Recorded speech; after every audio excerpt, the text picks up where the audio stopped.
Mana yang agak bongkok-bongkok dikit, pukul dari belakang, dari tegak.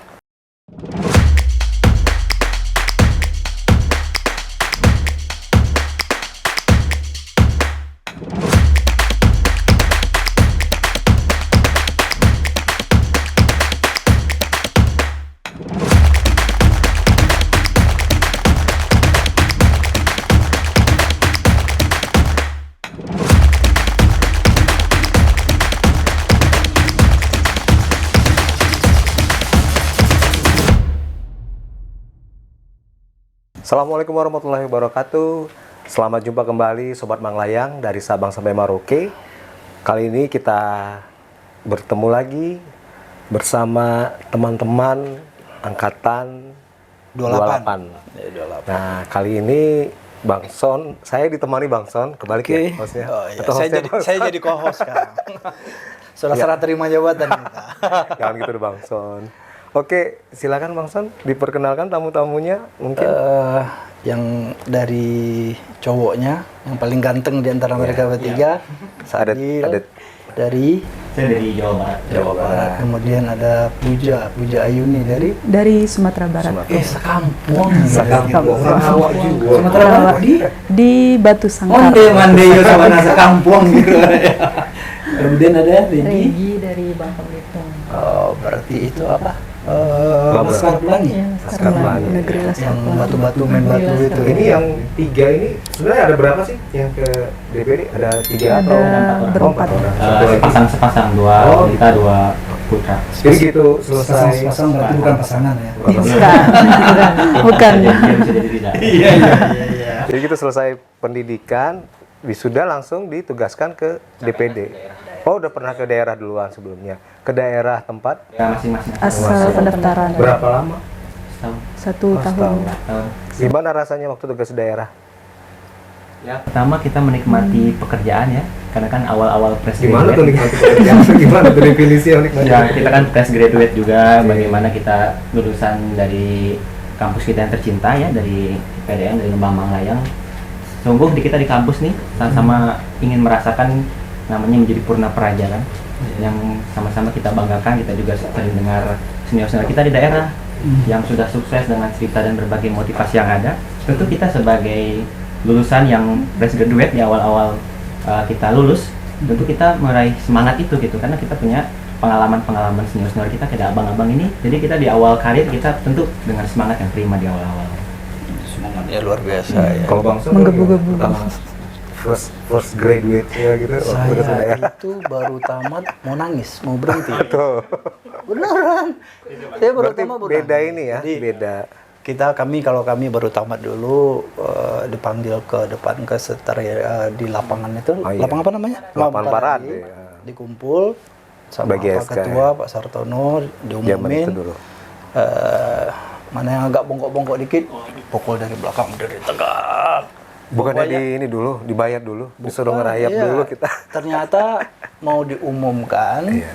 tamat dengan pangkat 2B dan disebar ke seluruh Nusantara. Yes, ya. Sangat bahagia Bayangkan. sekali kami pada saat itu. Dan angkatan kita yang pertama ya. Angkatan yang pertama Pertama, ya disebar. Terus saya kebetulan dapat di Sumatera Utara, Bang Saya di Dedi Aceh. di Aceh. Kontingennya dulu Bang Son di Sumatera Barat. Nah, saya dari Sumatera Utara taruhnya di Tapanuli Selatan, paling pinggir sekitar 10 jam, 8 jam 10 jam dari Sumatera Utara. Dari kota Medan. Nah, pengumuman terakhir kabupaten kota itu penempatannya Usaha di provinsi. dua terakhir itu yang belum disebutkan Tapanuli Selatan sama Nias. Nias paling jauh tuh ya. Ini saya udah deg-degan ini. Kalau ke Nias saya langsung berhenti, bukan kenapa apa. Saya nggak bisa berenang soalnya. Iya, iya. Pulau asing nggak bisa berenang. Ah dialah bawa dia aja nggak usah jadi kerja deh. Alhamdulillah taruh di Tapanuli Selatan di gitu. kota Padang Sidimpuan ya waktu itu ya. Iya. Ini sekarang berarti pangkatnya 3 alhamdulillah. Kami 2B.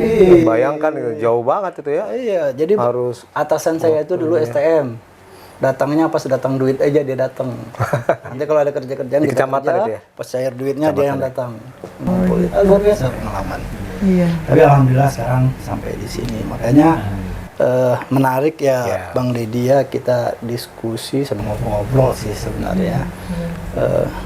pengalaman-pengalaman. Bagaimana sih kita bekerja itu seharusnya di saat kita baru selesai, tamat dan beraktivitas di kantor. Itu kan tahun berapa tuh Bang Son? 95 ya? 95. Berarti hampir 20 tahun yang lalu ya.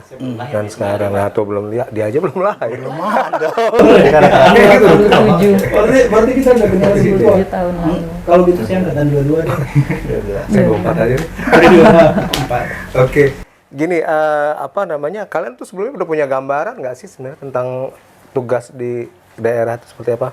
Mungkin gini ya, secara teori kan pastilah semuanya udah ngerti ya, dipelajari di IPDN gitu, gimana teori-teori pemerintahan dan segala macamnya gitu. Tapi kan pada kenyataannya ya Bang Son ya, semua teori yang kita pelajari itu, yang kalian pelajari itu sangat berbeda dengan kenyataan di lapangan gitu. Nah, kalian sudah siap nggak? Maksudnya udah ngerti nggak? Udah tahu nggak bakal seperti ini nanti kejadian di lapangan gitu? Pernah nggak pengalaman apa atau mendengar pengalaman atau udah membayangkan nggak sebelumnya gitu? Mau siapa nih? Mau yang cantik Gantian atau mau yang dulu, gambar? coba. Yang dari Gambaran lapangan itu Iya. seperti apa gitu? Nah. Jadi kalau pas awal baru lulus terus ke lapangan rasanya mungkin kita pikir mirip-mirip aja sama yang di kampus gitu, tapi rupanya luar biasa. luar biasanya tetap belajar juga, tetap belajar dari awal gitu Bang. Jadi kayak walaupun kayak di kampus kita udah belajar tentang administrasi, ya tetap nanti saat sampai di daerah setiap OPD pun kadang ada format administrasinya berbeda-beda seperti itu. Jadi tapi memang ada nggak harus teori belajar. itu yang bisa diaplikasikan di tempat kerjanya waktu dulu tugas? Ada. Tetap ada Bang. Ada bisa ya? Tetap ada. berarti? Jadi Oh, waktu terus kalau kamu gimana? Kalau Puja awalnya mikir kerja itu ya itu sama kayak yang di kampus karena hampir sama lah gitu, seperti cerita dosen gitu. Ternyata memang sangat kompleks ilmunya pada saat kita udah di lapangan gitu. Bagaimana manajemen kepegawaiannya. Memang untuk jurusan Puja sendiri MSDM manajemen sumber daya manusia itu lebih banyak ternyata aplikasinya di dunia kerja gitu. Mulai dari proses rekrutmen pegawai sampai dia pensiun itu semua diatur, dan alhamdulillah itu bisa menjadi bekal gitu di awal-awal bekerja. Tapi Dia orang Padang tapi logat Padangnya nggak kelihatan. Udah mungkin udah karena beberapa hari. dia udah kebanyakan. Lama-lama jadi orang Sunda dia. Jangan langsung tetap Minang. Makanya Mahfud Mini kan kalau sana Saya sependapat dengan rekan-rekan saya. Memang jujur, memang belum ada gambaran sama sekali. Tetapi sebenarnya di awal di masa pendidikan itu kita ada yang namanya masa-masa praktek lapangan, ya ada magang juga. Kayak kita dulu PKL gitu kali. Iya, Seperti PL. itu ada gambaran-gambaran kecil ya, gambaran kecil. Tapi memang pada kenyataannya ketika di lapangan, terutama waktu masa CPNS kemarin, kita ini nggak diam di satu tempat, kita disebarkan ke berbagai bagian-bagian, bidang-bidang. Jadi benar-benar kompleks gitu. Kita kerjaan yang kita anggap oh iya gini aja, ternyata kita pindah ke lain ini, oh ternyata beda lagi gitu. Jadi saling berkaitan satu sama lain seperti halnya ya organisme gitu kan ya. Jadi gini ya, kalau yang saya pahami begini, apa yang kalian ceritakan itu adalah bahagian dari yang namanya hard skill. Hard skill itu sesuatu yang kita bisa pelajari, yang kita dapatkan di tempat kita kuliah. Ibaratnya nih, kalau contoh sederhananya, hard skill seorang dokter adalah bagaimana caranya dia mengetahui penyakit, mendiagnosa penyakit, kemudian memberikan obat sehingga orang sembuh. Itu hard skill. Soft skillnya adalah bagaimana caranya supaya ini pasiennya yakin nih kalau dia berobat dia akan sembuh gitu loh. Kan ada juga ya psikologis salah satunya. Karena kan orang berobat itu dia mau sembuh. Jadi terkadang saya juga praktikin di anak saya. Kalau kita udah lihat ketemu dokternya, kita lihat tuh kita udah merasa sembuh duluan, udah nyaman duluan. Oh ini bakal sembuh gitu. Itu yang membedakan. Nah, untuk bekerja di lapangan, hard skill itu pengaruhnya 20-40%. Ya, nah penelitian. Nah, 40-80% itu soft skill. Oleh karena itu kita harus memahami tidak hanya sebatas tupoksi kita, apa yang harus kita kerjakan, tapi lebih banyak ke soft skillnya. Misalnya begini, nanti Bang Deddy bantu. Setelah tamat dari sekolah, kalian kan pulang ke rumah, ya. Kalian sampai di rumah, kalian beraktivitas seperti biasa, melakukan hal-hal yang perlu dilakukan, tidur, bangun, segala macam, ada yang kotor dibersihkan, kemudian bla bla, dan semua aktivitas yang ada di rumah. Sehingga apa? Sehingga kita nyaman ada di rumah, gitu loh. Termasuk seluruh orang yang ada di rumah. Nah, kalau dari saya ingin mengatakan begini, untuk awal bekerja itu, jadikanlah tempat bekerja itu rumah kedua kita. Buatlah senyaman-nyamannya tempat bekerja itu, anggap itu rumah kita. Ada yang perlu dibantu, ada yang perlu dikerjakan, tanpa harus diperintah. Begitu Bang Deddy, salah satunya ya. Jadi bagaimana kita mengondisikan tempat kerja itu menjadi rumah, semua pegawai yang ada adalah saudara. Jadi nggak boleh kita musuhan dengan siapapun. Kalau misal kita menemui seorang yang berkarakter berbeda dengan kita, atau orang yang suka mengganggu kita, atau yang tidak suka dengan kita dan lain sebagainya, kita nggak usah bersikap yang sama. Anggap ini keluarga gue deh. Ini keluarga saya yang juga harus saya sayangi, saya hormati dan lain sebagainya. Karena waktu kita juga lebih banyak habis di kantor daripada di rumah kan, otomatis kan kalau dihitung waktunya gitu. Nah, dengan demikian kita akan bisa enjoy dalam bekerja itu. Anda adik-adik bisa bayangkan di saat kita bermusuhan dengan satu orang dalam ruangan, kalau ketemu nggak nyaman.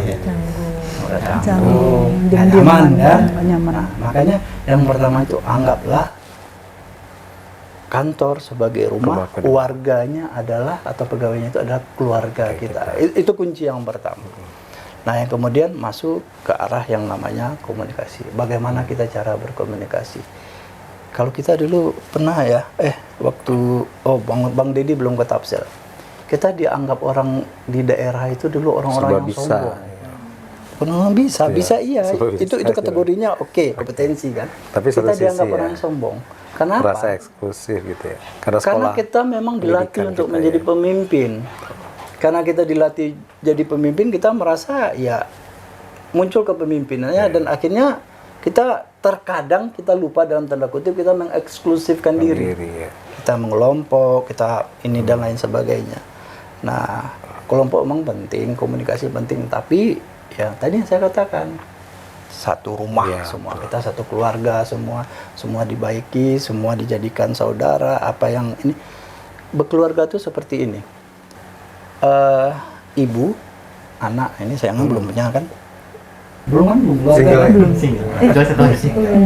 Udah. Punya baby? Belum. Masih berproses. Masih berproses. Alhamdulillah, semoga berhasil. Jadi baby itu kan 5 tahun itu kan rentan, demam, panas, segala macamnya kan. Nah, ataupun yang udah umur 5 tahun udah mulai bandel, lari segala macam itu. Kemudian di saat dia sakit, demam, malam itu ibunya itu bisa begadang dari malam sampai pagi, nggak tidur. Karena apa? Karena dia mencintai itu anaknya. Nah, begitu juga kalau kita bekerja, ya kita anggap ini memang keluarga kita gitu loh. Jadi tidak ada terkotak-kotak ini kelompok A, ini kelompok B, membaur, menyatu kita. Gitu Bang Ded salah satunya. Bang Son tadi tertarik ngomongin masalah soft skill itu, artinya kan itu berperan besar ya di diri kita. Artinya kita harus kembangkan, harus explore lagi gitu kan kemampuan kita kan, karena memang itu menjadi kunci utama kita untuk bisa membawa diri untuk sukses gitu kan ya. Soft skill itu yang seperti Bang Son sampaikan tadi. Nah, adik-adik ini punya nggak orientasi ke depan, misalnya saya ini harus jadi apa, harus seperti apa yang harus saya kembangkan pada diri saya punya kemampuan apa gitu.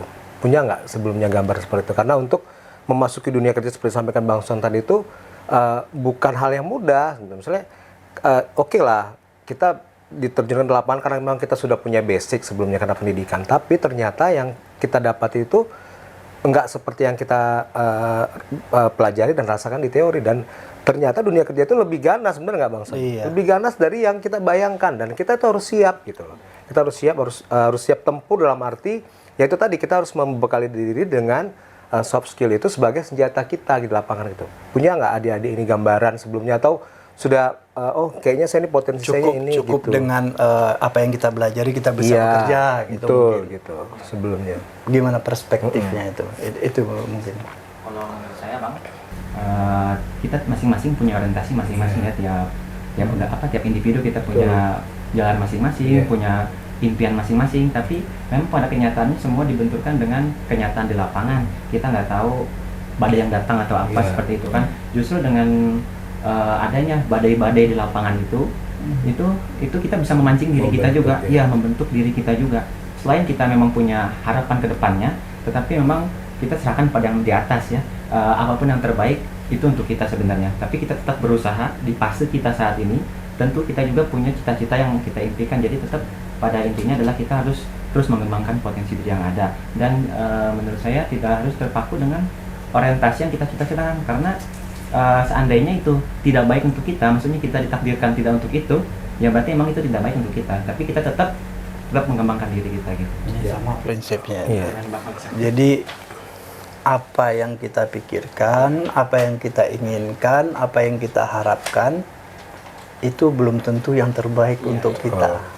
Itu prinsipnya, itu sederhana sebenarnya. Misalnya nih, saya ikut seleksi. Menurut keinginan kita kan, kita lolos kan, ternyata Tuhan mengasihinya lain. Dan kita harus meyakini diri kalau Tuhan itu punya rencana lain untuk kita. Bukan ini di sini jalan yang terbaik. Kalau kita dapat mungkin ada masalah kita di situ. Nah, terkait dengan ke depan tadi bagus, itu saya sepakat. Kita harus punya planning. Nah, kelemahan orang-orang sekarang ini dia seperti air mengalir aja, jalan aja terus. Enggak. Semuanya harus sudah ditata dari sekarang. Misalnya kita sekarang staff untuk karir, dari sisi karir ya. Dari karir itu harus sudah planning. Umur sekian saya jadi apa, umur sekian jadi apa, umur sekian jadi apa. Itu garis besar. Nah, untuk mewujudkan target itu atau rencana kita itu, akhirnya kita punya planning lagi. Ini misalnya dari staff untuk jadi Kasubag, tahapannya sekian tahun. Untuk mencapai situ apa yang harus saya lakukan. Nah, kalau semisalnya kita melakukan hal-hal yang di luar aturan, misalnya kita melanggar, kita kesulitan, atau kita malas misalnya, atau misalnya kalau ada bos baru bekerja, kalau nggak ada kita nggak kerja misalnya. Nah, jadi itu menjadi perhatian. Saya ingat ini kata bosnya Bang Deddy ini, Bang Doni Munek, kalau mau sukses, ini tadi kan ada jadikan kantor rumah kedua. Kemudian tadi bagaimana kita berkomunikasi dengan siapapun, ya, sopan, santun, hormat. Itu udah modal utama itu ya. Ya, kemudian tadi ada yang namanya perencanaan kan, kita rencanakan targetnya. Kemudian kata Bang Doni, ini Bang Doni Munek nih, senior kita, ketua IKPTK juga, mantan sekjen di sini. Kebetulan teman sekelas saya juga S3, ya. Untuk bekerja kita harus pahami aturan. Apapun aturannya itu harus kita pahami, mulai dari tupoksi kita pahami tupoksi, kemudian aturan-aturan yang berkaitan dengan tupoksi kita. Kemudian dalam unit organisasi, gunanya apa? Gunanya di saat kita berdiskusi, berargumen dengan pimpinan, kita bisa menjelaskan. Menjelaskannya itu bukan hanya menurut saya, menurut aturan. Nah, itu bargaining yang paling bagus. Aturan dan fakta itu tidak bisa debatable lagi. Jadi artinya, ada dua itu yang kata Bang Doni itu. Data dan fakta. Kita harus kuat itu. Gitu. Ya. Di saat kita punya data, mau berdiskusi dengan siapapun, kita akan kelihatan kuat dan gagah. Di saat kita mempunyai aturan, berdiskusi dengan siapapun, kita juga akan kuat. Nah, dalam komunikasi itu yang terpenting bagaimana bahasa. Ini bagian soft skill lagi nih Bang Ded. Bagaimana bahasa, ya. Bahasa itu maksudnya begini. Kita tahu nih yang kita hadapi ini nggak pas gitu kan. Tapi dia berada di atas kita atau bos kita atau pimpinan kita. Nggak usah mereka, yang sesama aja. Modelnya kita jangan mengajarkan, jangan mengkritik. Yang paling gampang itu untuk menjelaskan, kita ngomongnya misalnya gini, menurut pasal ini begini, itu gimana ya Pak? Nah, artinya kan apa? Kita mengembalikan. Kita tidak menjudge kalau si beliau ini salah gitu loh. Jadi Tapi yang kalau merasa bilang salah juga nggak bisa Pak, tersinggung. kalau menurut aturan begini-begini, udah selesai kalau karir bermasalah. Kenapa ini saya katakan? Saya dulu berpikiran di awal itu intelektual itu akan sangat berpengaruh kepada pekerjaan. Tapi setelah saya amati di lapangan, banyak orang lulusan luar negeri karirnya biasa-biasa saja. Banyak dokter termasuk saya, karirnya biasa-biasa saja. Banyak orang-orang hebat karirnya biasa-biasa saja. Karena dia lemah di soft skill. Di saat dia berdebat dengan pimpinan atau dengan kelompok lain atau orang banyak, dia nggak bisa Pak, itu kan salah, harusnya begini. Itu kalimat harusnya begini itu yang nggak boleh. Nah, bagaimana kita mengelola itu semua? Kita tata kalimatnya, kita ajukan pertanyaan. Jadi seolah-olah alam pemikiran itu ada di beliau, biarkanlah mereka yang merasa itu dari dirinya mereka sendiri. Dan dampak lainnya yang terbesar adalah kita tetap menghormati mereka, kita tidak mempermalukannya. Nah, Yang menerima kritik juga nggak tersinggung. iya gitu. itu dia. Sekarang begini, Sabil misalnya atau Puja atau Regi, kebetulan saya atasannya, kita lagi rapat ini. Terus mengkritik saya, sementara orang banyak ya. Harga diri saya terganggu dong. Iya, benar. Dalam bisa jadi nanti saya pikir, awas lu kapan lu nggak dapat nih. Nah, gitu. Akhirnya apa? Karir kita terganggu. Jadi makanya saya katakan saya sepakat dengan pernyataan 60-80% karir Soft itu skill. sangat dipengaruhi oleh Oleh soft soft skill, skill. karena sudah banyak sekali contoh-contohnya. Jadi intelektualnya bagus, kalau Tapi soft soft skillnya skill bagus, wah down. keren. Itu kayak mereka bertiga nanti nantinya. Gitu Bang Ded. Jadi udah berapa lama nih sekarang tugas nih? Kita jalan 2 tahun. Jalan 2 tahun. Selama 2 tahun itu, rentang 2 tahun itu, ada nggak pengalaman yang berkesan yang akhirnya itu menjadi pelajaran bagi kalian-kalian ini berpikir, oh iya ternyata nih harusnya seperti ini ya. Jadi itu menjadi pelajaran penting buat kalian ke depannya gitu. Ada nggak pengalaman? Siapa yang mau cerita duluan? Apa ada pengalaman menarik? nggak? Pengalaman menarik yang bisa diambil hikmahnya Yang ternyata bisa kita oh ini gitu. jadi apa ya? Acuan atau pedoman Iya, manfaat lah bahwa bagi nanti teman-teman. kita ke depannya nggak salah lagi Iya. dalam melangkah gitu, nggak salah lagi dalam memutuskan gitu kan, pasti ada nih. Karena kan memang namanya fresh graduate itu kan terus terang itu emosinya itu kan belum stabil ya, masih meledak-ledak gitu dan ngerasa perfeksionis gitu, ngerasa semua itu pengen sempurna, tapi ternyata kan karena kita dikalahkan oleh emosi kita, logika kita kalah dengan emosi, akhirnya mengambil suatu keputusan yang akhirnya membuat kesalahan fatal gitu. Ada nggak pengalaman itu yang akhirnya membuat kalian jadi berpikir oh nanti Atau apa pengalaman menarik di lapangan yang udah dilalui? Regi ada nih Bang. Ya, gimana? Jadi di kantor sebelumnya itu kan Regi di DPRD provinsi. Oh, di Sekuan berarti. Iya, Regi setuju sama yang Abang bilang kan bahwa soft skill itu memang berpengaruh. Maksudnya itu kelihatannya sepele gitu, karena hanya dari cara berbicara, Iya. tapi tata bahasa yang tidak baik itu bisa kena di hati juga gitu. Jadi ini nih soft skill ini nggak diajarin di kampus. Iya Bang, jadi saat sampai di lapangan, Regi pernah dapat tugas untuk mendampingi dewan seperti itu Bang. Nah kemudian Regi diajarin oleh Kasubag Regi. Jadi Regi, kamu coba ya pesan hotel katanya gitu. Oh iya Bu, cara pesennya gimana ya Bu, mohon izin Bu.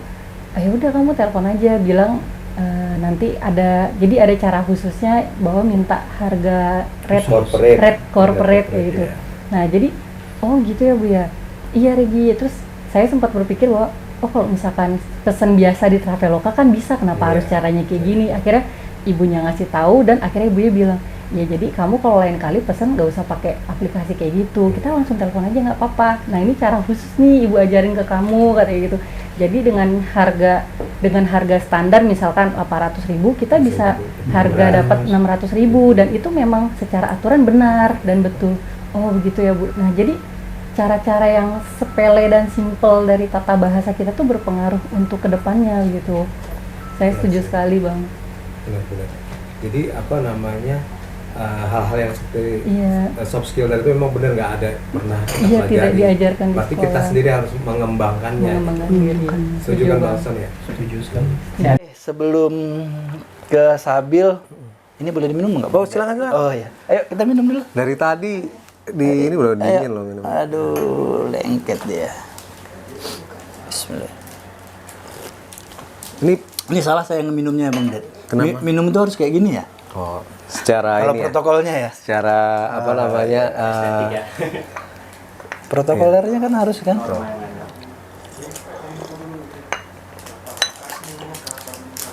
Oke, silakan Tabil. Ya, berdasarkan pengalaman saya nih abang-abang, waktu kemarin di Bapeda Provinsi Jawa Barat, saya melihat dua sosok, mungkin sekitar paslon 3 sama 4. Bagaimana dikaitkan dengan soft skill tadi ya?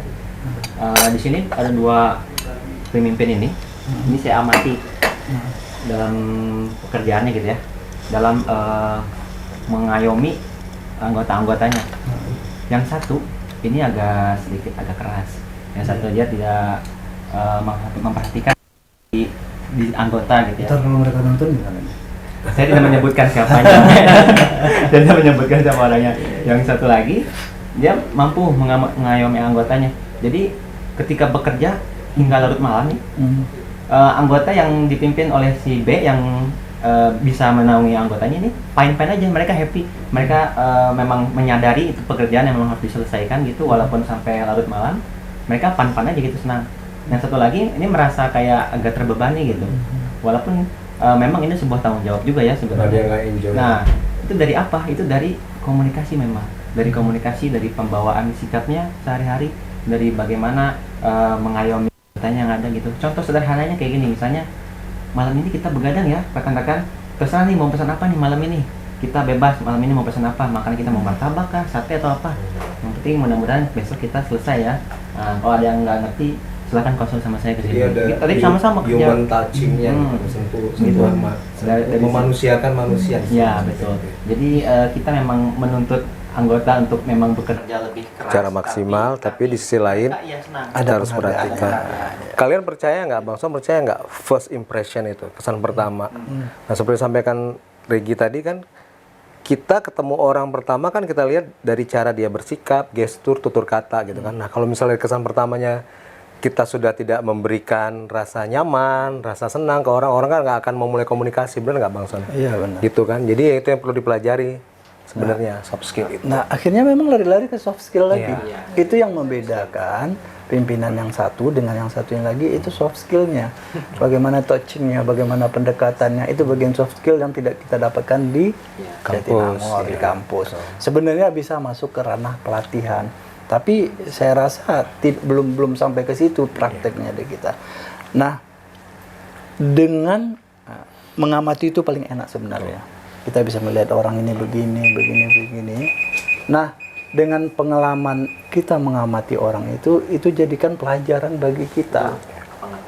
Sekarang kan kita belum jadi nih, tapi insya Allah ke depan 3 tahun, 4 tahun ke depan, jangan-jangan lama-lama dia jadi atasan kita loh nanti. Bisa jadi. Jangan salah loh. Kalau di dunia kerja itu banyak senior yang jadi ininya. Kayak Atasan. Pak Dedi atasannya 06. Ya, itu kan bisa aja. Garis tangan kita kan kita nggak pernah tahu ya.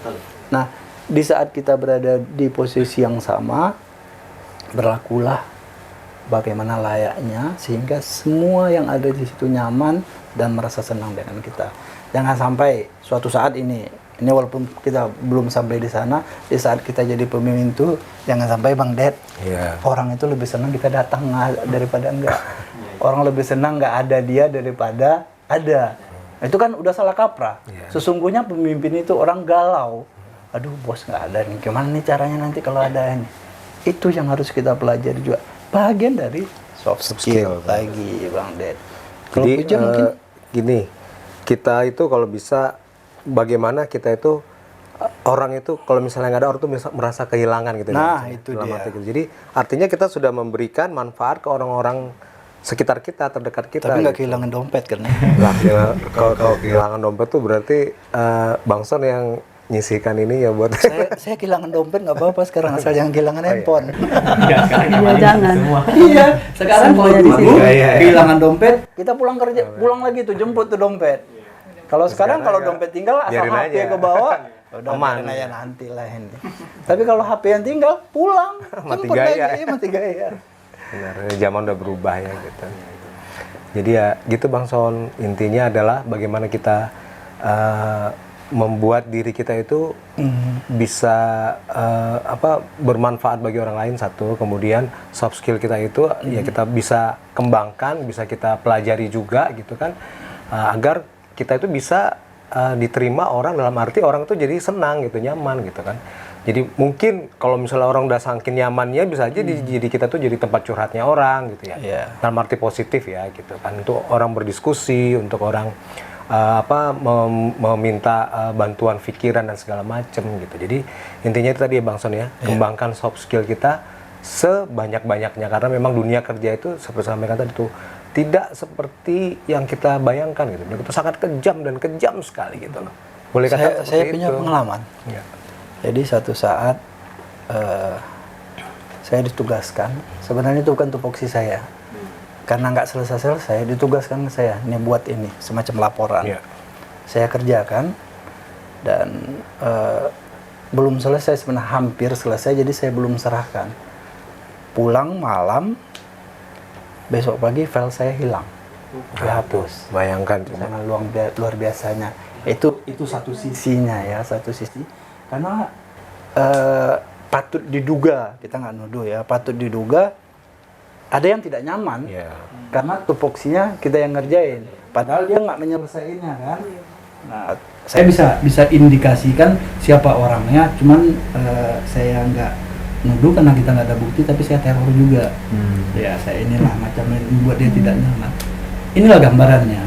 Nah sesungguhnya kalau kita kembali ke pasal 1 tadi, jadikan rumah, jadikan kantor sebagai rumah kita kedua, maka itu tidak akan terjadi. Nah, tambahannya yang juga harus kita pahami kalau untuk bekerja, cintailah pekerjaan.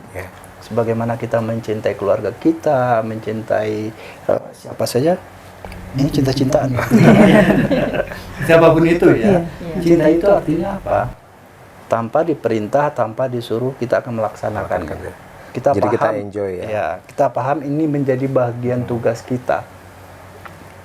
Contohnya mirip yang tadi juga. Anak kecil lari, terus kejedot meja. Ibunya akan bilang apa? Nih, salah meja ini. Tujuannya apa? Supaya anak ini tetap termotivasi untuk belajar jalan. Kalau dia lagi jalan kejedot misalnya kan salah nih sebenarnya. Tapi ini karena dia mencintai anaknya ini supaya dia bisa tetap. Nah, itu bagaimana kita memotivasi orang. Kembali lagi yang namanya mencintai itu, kita harus menguasai apa yang namanya tupoksi supaya kita bisa enjoy bekerja. Kita harus menjadi orang yang paling tahu terhadap pekerjaan kita. Jangan sampai orang lain lebih tahu, lebih paham dari kita tentang pekerjaan kita. Itu contohnya yang tadi. Tugas dia diberikan ke kita, akhirnya kita sangat nyaman juga. Ya kan? Harusnya itu, siapapun itu akan menjadi referensi, jadi bagian tugasnya bagi orang lain. Jangan menjadi orang lain referensi tugas kita. Ini. Nah, mencintai pekerjaan itu sama dengan mencintai diri kita sendiri. Atau mungkinnya sambil punya rasa suka sama orang, terus sudah mencintai. Pasti Sabil akan mengerahkan kemampuan terbaiknya bagaimana caranya. Atau kita contohnya Puja aja misalnya. Ini ada kali lirik Puja juga. Ya, misalnya kan ini misal, kalau benar pun juga nggak apa-apa sih. Misalnya Sabil suka sama Puja kan. Pasti Sabil itu akan mengerahkan seluruh kemampuan terbaiknya bagaimana caranya mendekati Puja untuk menarik perhatiannya. Kenapa? Karena dia sudah mulai fokus. Nah, jadi setelah mencintai pekerjaan itu kita menjadi fokus. Fokus ujungnya konsisten. Kalau sudah konsisten, insya Allah pekerjaan apapun itu. Kenapa orang gemuk nggak bisa diet? Karena dia nggak konsisten. Jadi konsisten menjadi kunci. Tadi kalau kita boleh simpulkan tadi dari semuanya, yang pertama tadi jadikan kantor sebagai rumah kedua, kemudian rencanakan pekerjaan kita dengan baik, buat tahapan-tahapannya, capaiannya, kemudian pahami aturan-aturan ini yang menjadi penting supaya kita berargumen segala macam, cintai pekerjaan kita, komunikasi yang baik.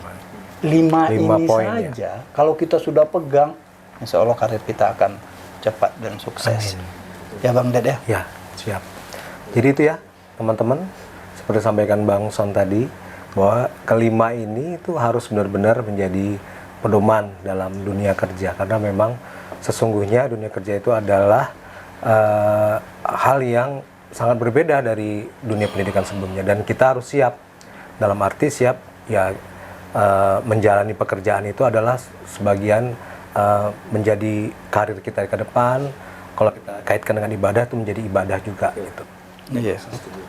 Ya di saat kita misalnya kan yang namanya bekerja itu tidak terlepas dari konflik ya. Iya. Kita berkonflik dengan orang, treatmentnya sama dengan rumah tadi juga. Kita berkonflik dengan keluarga, treatmentnya seperti apa sih? Jangan sampai membabi buta juga marah. Marah sih boleh, Iya. benci sih boleh, kesel Emosi, boleh, ya. tapi tetap dikontrol. Iya. Jadi jangan pernah membenci orangnya, tapi kalau mau benci, bencilah substansi yang dilakukannya. Akhirnya kita tidak akan benci secara keseluruhan. Emosi kita masih bisa terjaga. Gitu, Bang Ded. Bang Ded kayaknya udah mutar bang lagi. Ini kalau orang hidup di atas roda, kalau dia hidup di atas roda pesawat. Siapa bilang? Nah, sama kita semua. Pesawat jam berapa, Bang? Masih ada waktu. Benar kan? Oke, Silakan. baik. Teman-teman, terima kasih sudah berkenan hadir untuk berdiskusi, berbincang bersama di sini. Semoga apa yang kita diskusikan hari ini ada manfaatnya ke depannya, dan teman-teman yang bertugas bisa mengembangkan diri lebih baik lagi dan berkarir dengan sempurna, sehingga apa yang diinginkan dan dicita-citakan bisa terwujud ke depannya. Amin. Terima kasih sekali lagi Sobat Manglayang. Perbincangan kita hari ini cukup memberikan inspirasi bagi saya dan Bang Son, juga teman-teman sekalian. Semoga kedepannya diskusi kita bisa bertambah dengan ilmu pengetahuan yang lebih baik lagi. Terima kasih. Assalamualaikum warahmatullahi wabarakatuh. Salam.